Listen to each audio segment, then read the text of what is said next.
You can always choose to be kind. Hey there, it's Tiana. Thanks for joining for today's BeKind Craftisode. We've got Hope here with us, and we're going to take an old t-shirt and upcycle it to make a dog toy. Let's get started. The first step is to cut 3 long strips. So I'm just gonna cut them across the shirt like that. And I think I wanna use the blue shirt for this one. So I have my 3 strips, but I also cut a smaller strip to tie around the top of it so that it all stays together.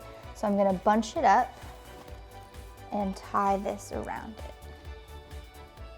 Now I'm gonna stretch out each of these pieces a bit.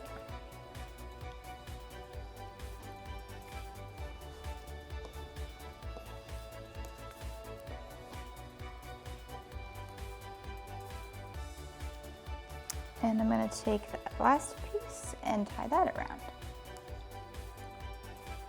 There, now I'm all done.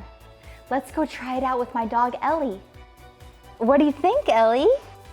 Do you like it? Thanks for joining for today's BeKind Craftisode. And remember, always choose to be kind.